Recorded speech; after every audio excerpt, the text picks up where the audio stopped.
Recently Kolhapuri chappals ने Prada के मिलान fashion week में डेब्यू करा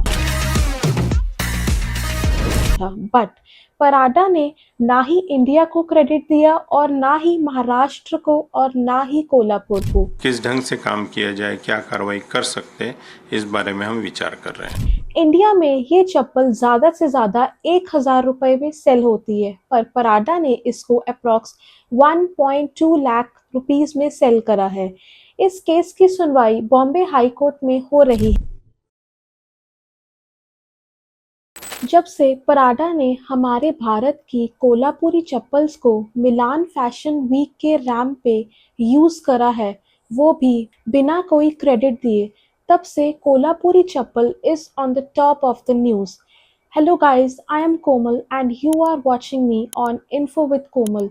सो लेट्स डिस्कस कि कोल्हापुरी चप्पल की स्टोरी क्या है। तो ये बात है 1800 साल पहले की, जब कोल्हापुरी चप्पल्स महाराष्ट्र के कोल्हापुर रीजन में बनाई जाती थी। आर्टिसंस ने इन चप्पल्स को अपने हाथों से बनाना शुरू किया था। It was supported by the royal families of Maharashtra.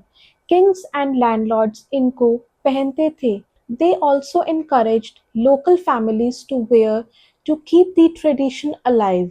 ये लेदर को ट्रीट किया जाता था नेचुरल ऑयल्स के साथ, फिर इनको सन ड्राई किया जाता था और कट कर दिया जाता था। Every design was unique to the artisans family style.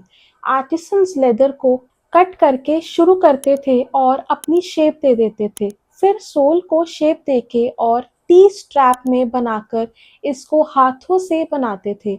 छोटे छोटे घरों से आर्टिसंस ने ये काम करना शुरू किया। कोई भी फैक्ट्रीज नहीं, पर स्किल्स इनकी जनरेशंस टू जनरेशंस पास होती गई। This keeps the cottage industry going. शुरुआत में तो इनको कपाशी, पायटन, कचकड़ी, बकलनरी और पुकरी भी कहा जाता था। Each tired the village they came from. King बजाला एनकरेज करते थे their production to help the cobbler community.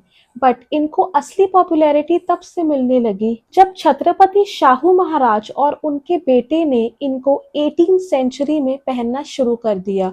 By 18th century, these were known by their present name. In 2019, they were granted a geographical indicating tag recognizing that these sandals belong to the specific region. Recently Kolhapuri chappals ने Prada के मिलान fashion week में debut करा और वहां पे Prada ने कोल्हापुरी चप्पल्स को अपने रैंप में मिलान फैशन वीक पे यूज करा था, बट पराडा ने ना ही इंडिया को क्रेडिट दिया और ना ही महाराष्ट्र को और ना ही कोल्हापुर को और ना ही उन आर्टिसंस को जिन्होंने अपने हाथों से इतनी मेहनत करके चप्पल बनाते हैं, जहां से ये ट्रेडिशन शुरू हुआ। पराडा ने कोई क्रेडिट नहीं दिया, but now they are also at the centre of legal trouble over cultural appropriation. Public interest litigation ने बॉम्बे हाई कोर्ट में पराडा के खिलाफ केस फाइल करा with the demands of public apology, compensation and protection over Indian traditional designs. India में ये चप्पल ज़्यादा से ज़्यादा 1,000 रुपए में सेल होती है, पर पराडा ने इसको अप्रॉक्स 1.2 लाख रुपीस में सेल करा है। इस केस की सुनवाई बॉम्बे हाई कोर्ट में हो रही है। देखते हैं कि इस केस का फैसला क्या आता है। Now this is the time for action. हमारे इंडिया के कल्चर और इंडियन आर्टिसंस के राइट्स को प्रोटेक्ट करने के लिए इंडियन जुडिशरी क्या डिसीजन लेती है। इंडियन जुडिशरी का डिसीजन तो हमें पता चल ही जाएगा, बट आई थिंक सो बहुत स्ट्रिक्ट रूल्स बनाने चाहिए to protect our cultural heritage and traditional craftsmanship. आपकी इसके बारे में क्या सोच है, नीचे कमेंट करके बताइए और ऐसी और इन्फॉर्मेटिव वीडियोस को देखने के लिए do like and subscribe to my channel, which is Info with Komal. We'll meet in next video. Till then, bye bye.